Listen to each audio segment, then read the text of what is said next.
So despite criticism and lawsuits, the White House wants to speed up the pace of deportations of people living here in the U.S. illegally.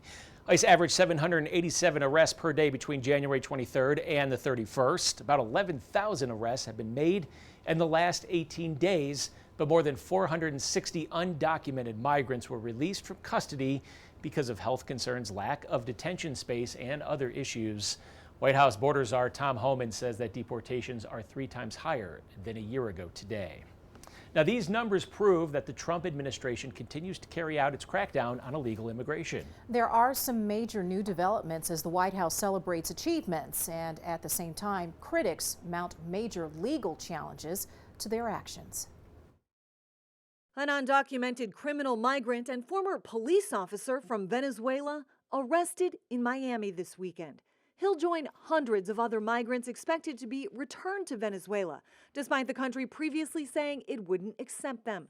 The first flight's already going out Monday, landing in Caracas Monday night. Anything we can do to restore order to the border, but then look to legal immigration as a way for people to come in an orderly and humane way, I think is the way to go. This as U.S. service members and DoD contractors work to erect migrant shelters at the naval base at Guantanamo Bay, part of a plan to detain more migrants. A plan border czar Tom Homan says is being hindered by alleged leakers from inside the Department of Homeland Security and the FBI, tipping people off before ICE agents arrive. It's just not, giving the bad guys a heads up so they can escape apprehension. You're putting officers' lives at risk. It's only a matter of time if we walk into a place where there's going to be a bad guy doesn't care. He's going to be sitting and wait for the officers to show up and ambush him.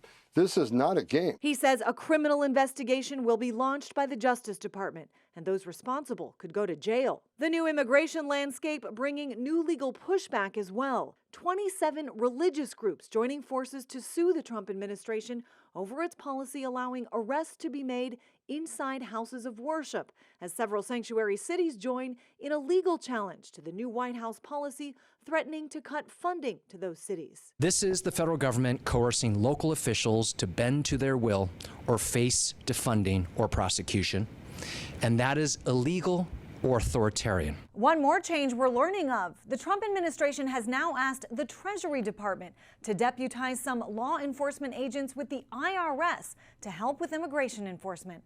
Some would conduct financial investigations, but others would help with processing, detaining, and transporting migrants.